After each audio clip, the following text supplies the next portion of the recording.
Bonjour tout le monde, alors on se retrouve aujourd'hui pour une nouvelle vidéo et aujourd'hui on attaque donc l'entretien de cette voiture. On est sur la Ford Fiesta, c'est parti. Alors aujourd'hui on va faire donc la vidange de l'huile moteur avec évidemment le remplacement du filtre à huile. On fera également le filtre à air et tout ça sur le 1 litre EcoBoost. Allez c'est parti et pour commencer on va venir se rendre dans le compartiment moteur. Allez. Voilà, donc on se retrouve donc dans le compartiment moteur et on va venir ouvrir le bouchon de remplissage d'huile, voilà, qu'on met comme ceci, et on va venir tirer la jauge d'huile. Voilà, donc ça c'est fait. Maintenant, on va pouvoir lever la voiture pour pouvoir aller sous la voiture. On sécurise et on se retrouve tout de suite après. On se retrouve donc sous la voiture et pour accéder donc au carter d'huile, il va falloir qu'on retire la protection. Pour ça, on a 4 vis qui sont joints au pare-choc. On est sur une empreinte Torx, donc un T30, et on aura 2 petites agrafes vers le fond. Allez, on défait ça et puis on se retrouve tout de suite après. Maintenant, on a accès donc au carter d'huile qui se trouve juste ici. Le bouchon de vidange est juste ici. On est sur une empreinte donc de 13. Donc, on va venir desserrer. On récupère l'huile dans la bassine. On se munit donc d'essuie-tout, de chiffon, etc. Et on attaque. Voilà, donc pendant que l'huile s'écoule, nous, on va venir remplacer donc le filtre à air. On se rapproche. Voilà, donc on se retrouve donc dans le compartiment moteur et on va venir remplacer donc notre filtre à air. La boîte à air, elle est là. Pour ça, pas besoin d'outils. On déclipse et on dégage donc le haut de la boîte à air. On récupère l'ancien filtre. Voilà.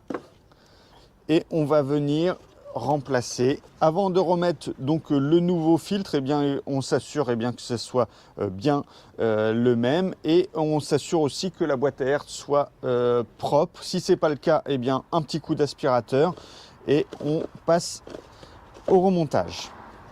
Voilà, donc là nickel. On va venir réengager.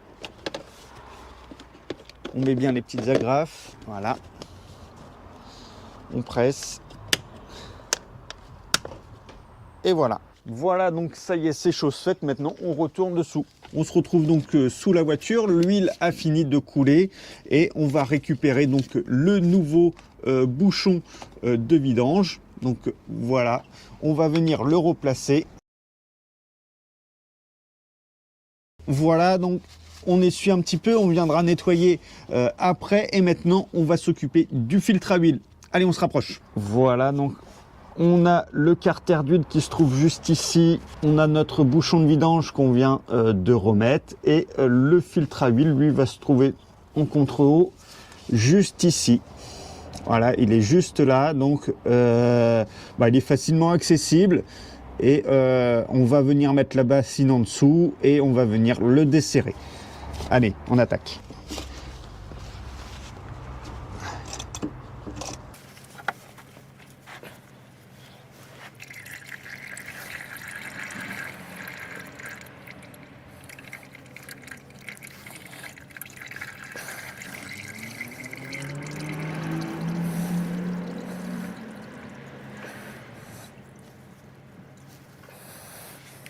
Voilà, on met un petit coup de nettoyant frein pour nettoyer. On laisse égoutter, on sèche. Voilà, donc maintenant, on prend donc notre nouveau filtre. Tout simplement. On va venir lubrifier le joint qui se trouve juste ici avec la nouvelle huile qui se trouve là. On vient lubrifier. Et on va venir replacer donc la cartouche à son emplacement et on serre à la main.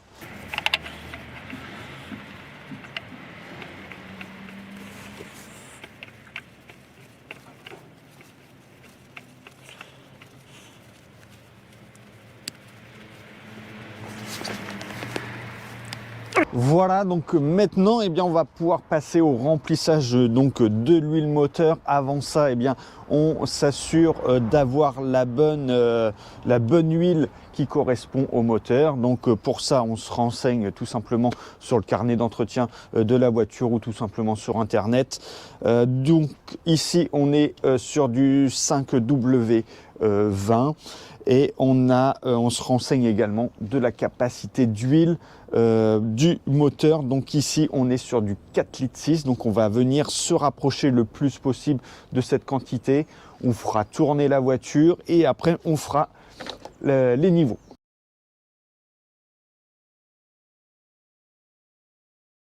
Voilà, donc je me suis approché au maximum, donc j'ai à peu près un peu plus de 4 litres, 4 litres 3, je dois être pas très loin. On remet le bouchon, on referme la jauge, on va venir faire démarrer la voiture, l'histoire de faire circuler l'huile dans le moteur et surtout remplir le filtre à huile.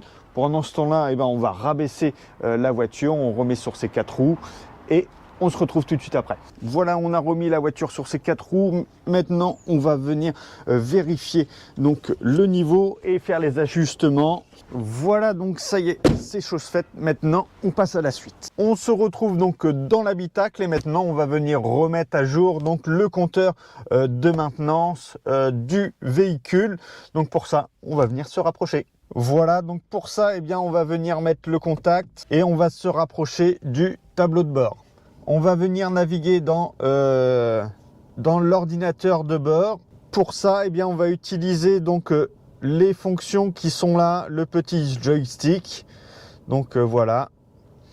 Donc là, pour changer de mode, eh bien, on va presser soit vers le bas, soit vers le haut, jusqu'à temps d'avoir le mode réglage. On clique ici sur ce bouton-là. Hop, voilà, donc on sélectionne information et on obtient un nouveau menu où on va descendre à l'aide du petit joystick jusqu'à durée de l'huile. On clique sur OK et là on a durée de l'huile 9%. Juste pour info, sur la voiture, il n'y a pas de voyant entretien, il n'y a pas la petite clé comme quoi on doit faire la révision. Tout simplement, c'est que j'ai anticipé un petit peu la révision. Vous avez vu, on est à 9% de la durée d'huile. Donc, autant vous dire que c'était imminent la révision à faire. Mais on va quand même réinitialiser donc le compteur de maintenance. Voilà, donc pour ça, eh bien, on va venir cliquer sur OK.